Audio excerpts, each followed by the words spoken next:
ინდოეთის 2 მილიონზე მეტი წმინდა ტექსტი, რომელიც მეცნიერთა შეფასებით ძველი წელთაღრიცხვის მე-16-მე-5 საუკუნეებში შეიქმნა, უამრავი სამეცნიერო ცოდნისა და ტექნოლოგიის აღწერა შეიცავს, რომელიც თანამედროვე ადამიანისათვის ჯერ კიდევ ხელმიუწვდომელია.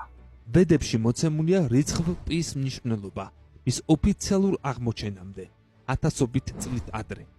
სპეციალური განყოფილება შეიცავს დეტალურ ინფორმაციას პლასტიკური მედიცინის შესახებ, ხოლო ქირურგებს 300-მდე სახის ოპერაციის გაკეთება და ადამიანის თითქმის ყველა ორგანოს პროთეზირება შეეძლოთ. ამის გარდა, ვედების ცოდნის არსენალშია მზის სისტემის სტრუქტურის და ყველა პლანეტის შესახებ ინფორმაცია, მათ შორის დედამიწის შესახებ. ეს უკანასკნელი აღწერილია როგორც სფერო. და რა თქმა უნდა, ვედებში არსებობს ინფორმაცია იმის შესახებ, თუ საიდან მოვიდნენ ინდოელები. ძველი წყაროების მიხედვით პირველ ინდოარიელთა წინაპრები ღმერთების სახით ჩვენს პლანეტაზე ორიონის თანავარსკვლავედიდან ჩამოვიდნენ.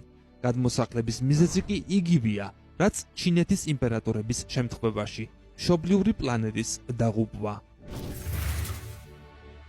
ამის გარდა, ინდოარიულ ვედებში არის გადმოცემული სრული სურათი, რომელიც იმ დროიდან მოვლენებს აღწერს, მათ შორის კოსმოსური ცივილიზაციების ცოდნის და ტექნოლოგიების დაკარგვის მიზეზებს.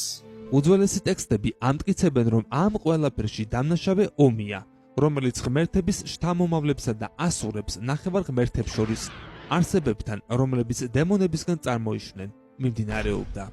ხანგრძლივი დაპირისპირებისას ბირთვული, ვაკუუმური, კლიმატური, ლაზერული და კიდევ სხვა უძლიერესი იარაღის გამოყენება მოხდა.